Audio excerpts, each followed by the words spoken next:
And now we are in part 2 of the 100 Years' War by Kings and Generals.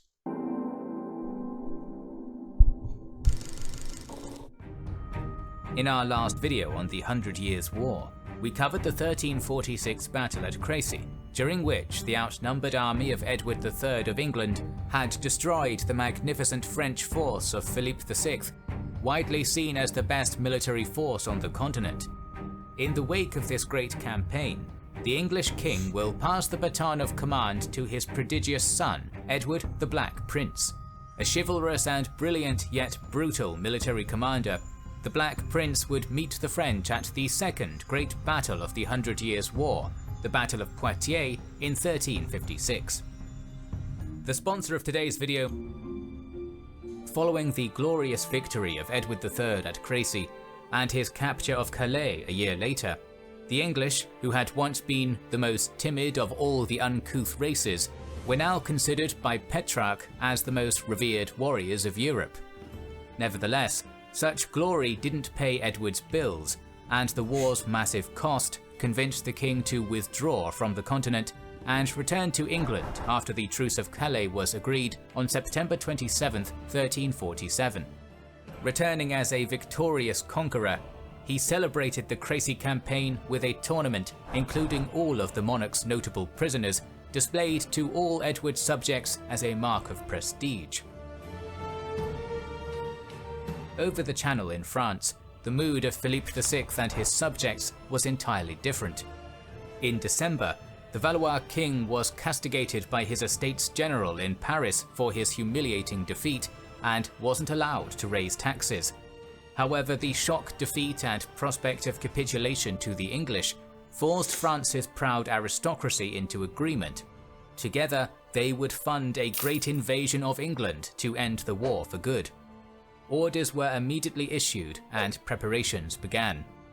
By the start of 1348, a new fleet was under construction, and local officials had begun assessing towns and villages for the coming levy. It seemed as though full-scale war was about to resume. However, an apocalyptic twist of fate was about to ensure that this would never happen: the Black Death. Oh. The deadly Yersinia pestis, which previously decimated the Byzantine Empire from the 6th to 8th centuries, originated in Central Asia and in the early 14th century proliferated east and west on the medieval Silk Road until it reached the Golden Horde. Its Khan, Janibeg, besieged the Black Sea city of Kaffa in 1346, but the plague began annihilating his army and he ordered that diseased corpses be catapulted into the city. By the time besieged Italian citizens began fleeing west by sea to Europe, most of them were infected or dying. First appearing in Italy near the end of 1347, the nightmarish Black Death entered France through its thriving Mediterranean ports and then spread north like a wildfire until it reached England in mid-1348. It was the greatest demographic. Yeah, we know about the Black Death. Like, I learned about that a long time ago, guys. Like, when I was a child, in like a world history class, I think in like 5th grade, I think is when I learned about the Black Death. And it's just terrifying effects on Europe and just the world, And, dude, this sucks. Like, Philip can't catch a break. Dude gets wrecked by, like, the English. I guess the only thing saving him is that Edward is, like, having a lot of money problems. Yeah, again, glory on the battlefield. Don't pay tax. Don't bring in bank.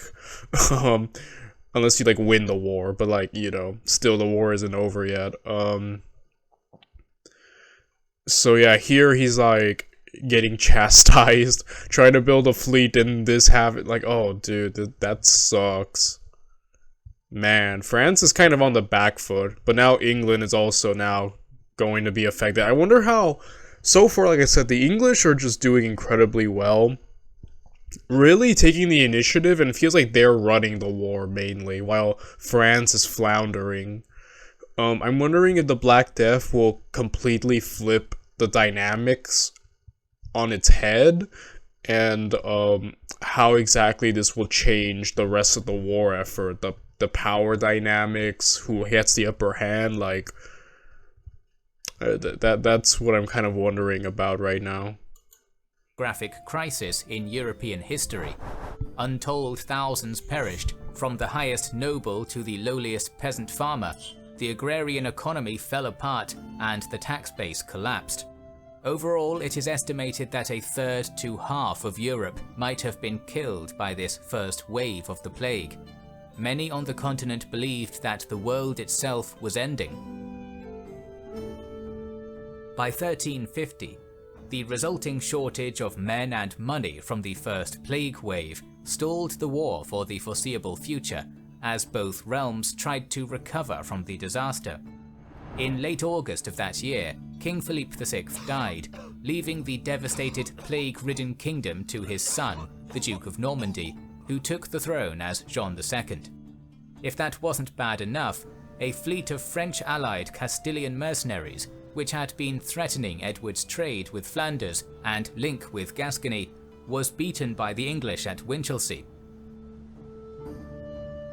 With the exhaustion of both England and France, back-and-forth diplomacy was the order of the day, while at the same time Edward's countrymen continued to intervene in the ongoing small-scale action of the Breton Succession War. In 1353, the English king announced that he was willing to abandon his claim to the French throne in return for all of Aquitaine, as his ancestors had ruled it, Normandy, and suzerainty over Flanders. Jean II accepted the terms at first, but reneged soon after, possibly having been playing for time. The war Yo, to be fair, I wouldn't accept those terms either. Like, look at all the territory France has. You're giving up a lot there, right? Yeah.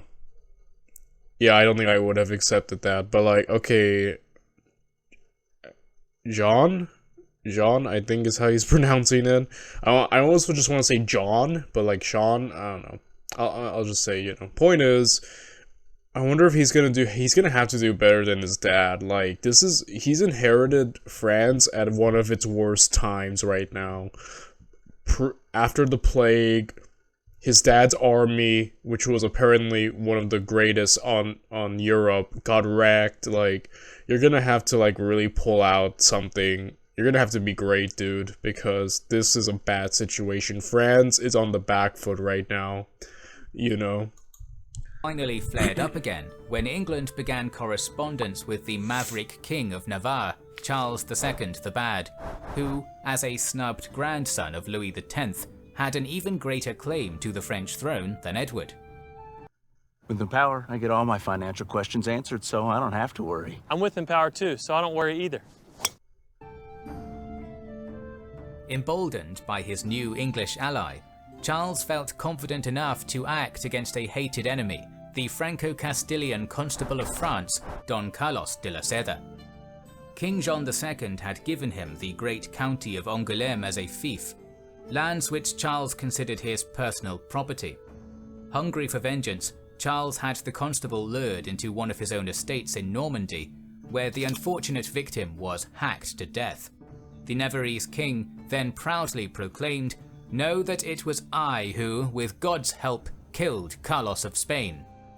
Jean II was furious that his favourite had been slain, but that Oh my goodness. Yo, Charles the Bad. Man. Okay, I'm wondering if he's gonna play a major part anymore, if that was it, but like...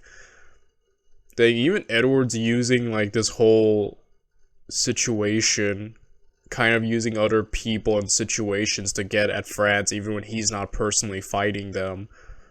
That's just... I don't know, Edward just, like I said, at least from the telling of these videos, I'm sure there's a lot that he's not going in depth at. Just from watching these videos, Edward's like, the English are just like dominating, and like the French are like on the back foot, constantly being thwarted, beaten, caught. Like, I don't know. Like, you guys need to step up your game, France. Like, it's kind of like, it's not going so well right now. That was overruled by his fear of encirclement by Edward III and a disgruntled ruler of Navarre with a good claim to the throne of France. Aiming to resolve the dispute, the French and Navarrese kings made a tentative peace in 1355, but it was clear that Charles wasn't satisfied.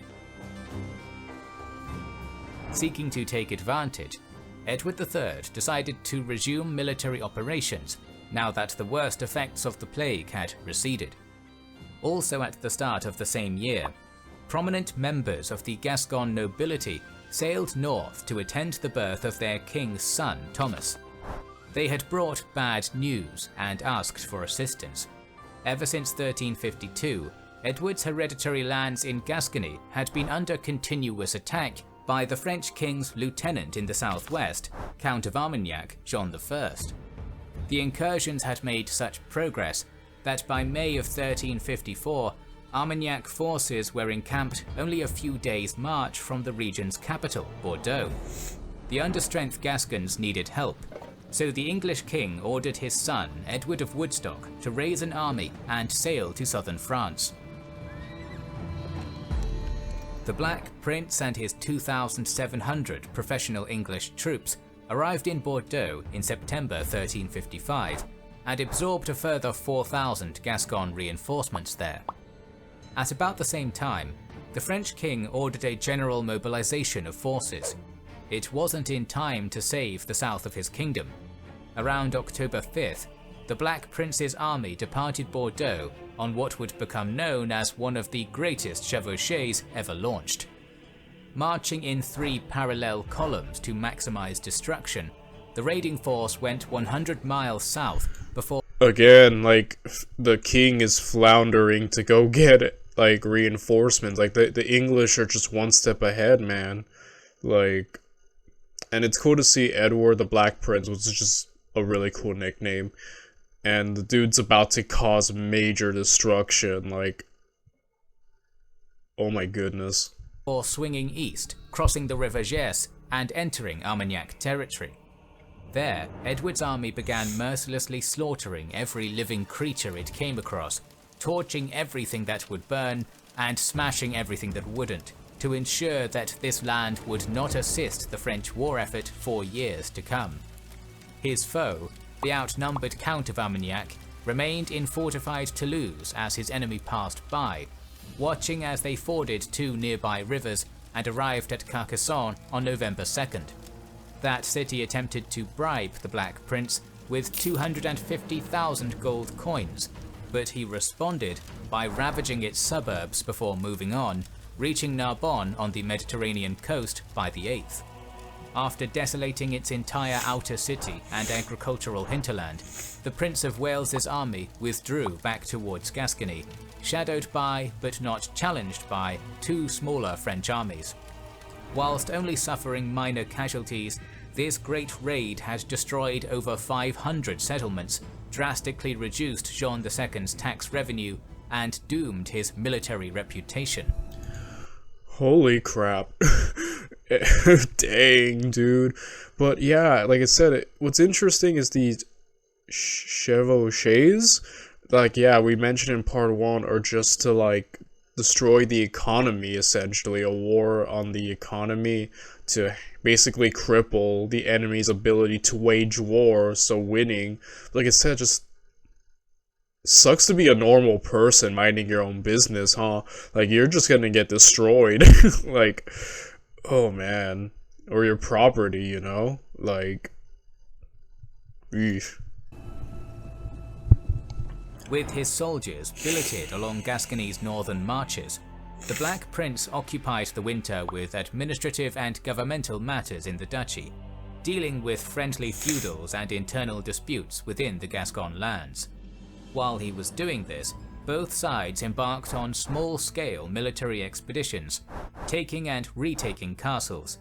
The French are said to have retaken 30 fortifications during this time. The level of success that the first chevauchée enjoyed, and fresh reinforcements from England and from new allies in North Gascony, made it clear that a second assault into the French lands would be undertaken. The prince departed northeast from Bergerac with his army on August 4, 1356, arriving first at Périgueux and then Ramefort, Brantôme, Quisse, Nontron, Rochechouart and Le Terre, all within 10 days of setting off. Despite once again leaving a swathe of destruction in its wake, when the Black Prince's army reached Bellec on August 16th, it was ordered to do no damage at all, as it belonged to a noble related to the English royal family. After leaving Bellec, the English started to encounter more French resistance, as the population began to fight back. Nevertheless, on the 24th, Edward reached Issoudun, but failed to take the fortified city, moving on after razing its suburbs. 4 days later, as the army was nearing Vierzon, a flying column of 200 raiders skirmished with a French reconnaissance party and took a few prisoners. From them, they learned that to the north, John II was rallying a massive army and was about to march against the Black Prince. To see why Jean had been delayed so much, we'll have to turn back the clock a bit to early 1356, where events in the north of France were considerably impacting the situation. Since his tenuous peace with the French king, Charles the Bad had managed to pry even more concessions from the monarch by intentionally spreading rumours that he was going to flee to Edward III, thereby increasing Jean's desperation to keep him in line. However, this time the Navarrese king pushed his luck too far, as his amiability with the French Dauphin, Charles, made King Jean paranoid that they were plotting to overthrow him. So in April 1356, the French king stormed into Rouen with his men, beheaded 4 supposed conspirators, and imprisoned Charles. This led to an alliance between the latter's brother Philippe. Yo, Charles was kind of pushing, what's the saying? He was biting off more than he could chew, and eventually, yeah, Jean just handled that. Okay, I'm happy that we're seeing at least why he's being a little delayed, because like right now, like the Black Prince is just going around tearing everything up right here.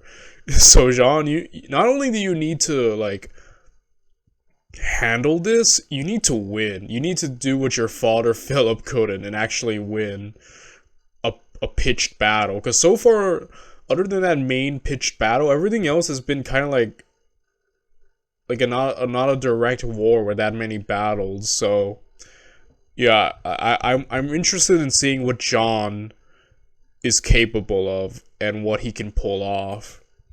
And the King of England, which in turn gave Jean the excuse he needed to confiscate Navarre's holdings in northern France.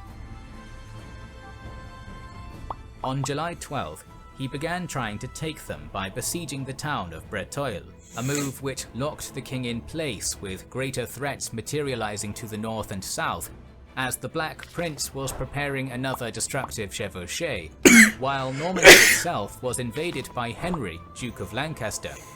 This was designed to split French attention more than anything else, and after resupplying a few of Philip's besieged castles, Lancaster went to Poitiers in order to continue his distraction tactics.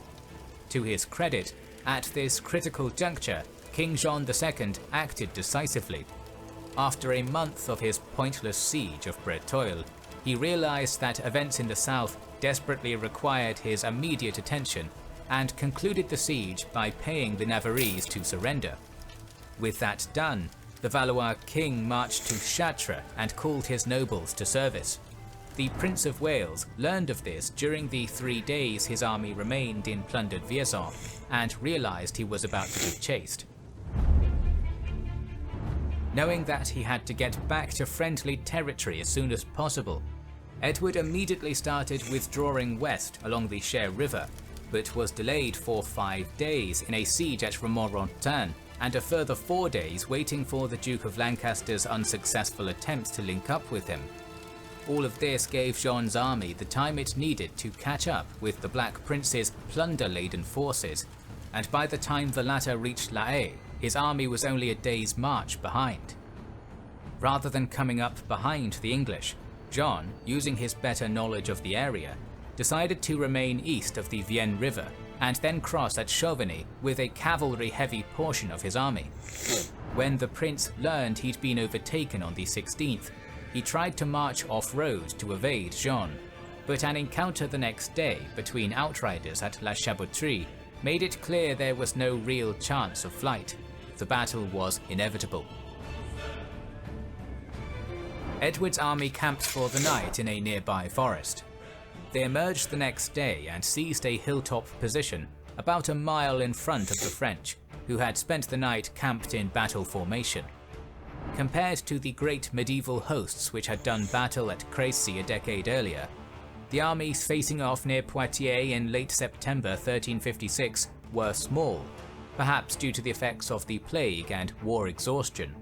Edward of Woodstock's previously retreating Chevauché army was made up of just over 6,000 troops, 1,000 mainly spear-armed Gascon infantry, 3,000 English men-at-arms, including mounted knights and their squires, and just over 2,000 Anglo-Welsh longbowmen wielding their infamous ranged weapons.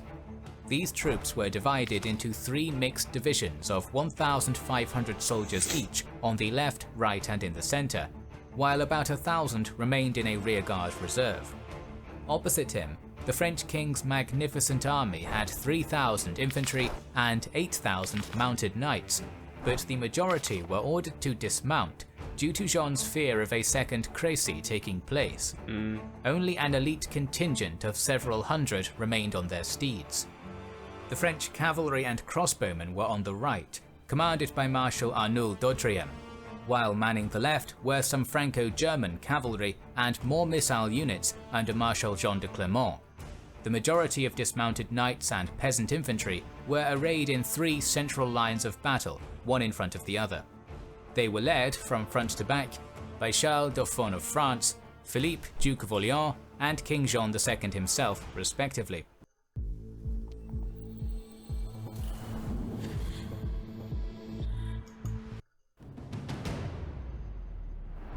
As the two armies Okay, so that seems to be the composition. I'll give it to Jean. He definitely caught Edward by surprise. Edward didn't want to have this fight, but catching him and outbeating him are 2 different things. So Jean, I don't know if how much you've learned, but I think so far, at least from the first video, the longbows of the English are OP. So I'm not sure like how you're gonna handle that. I suppose I don't know how the crossbows of the French are gonna do. Like last video they didn't get a chance to really be used because of the weather damaging them. So I'm like wondering right now, like even if they could even be useful against a longbow. I play this game called Mount and Blade Warband, and often I've debated using the crossbow versus the bow and arrow, and I kind of settled for the bow and arrow because it was faster. It had a longer distance and was just more versatile. Again, that's a video game. I know this is real life. It's just like I'm wondering if like the longbow is superior to the crossbow, like in that video game I played. I don't know. So we'll see. We haven't seen much crossbows in action in this channel. I don't think we've seen any crossbows in action on this channel. So yeah, you're just gonna have to be a good commander, John, because we've kind of seen a bit of Edward of the Black Prince's mettle. So I don't know, man. Like you need a win. France is kind of getting jumped right now. Like literally, England has you on the ropes, dude. You're gonna have to like do something really impressive here. Armies faced off. A French cardinal rode to the Black Prince, begging him to listen, and was met with the frosty response, "Say it quickly then, this is no time for a sermon." The prelate argued for a peace for the sake of all the Christian lives which would be wasted should the battle break out. Despite his hostility, the prince was still anxious about fighting a pitched battle, and was willing to make significant concessions.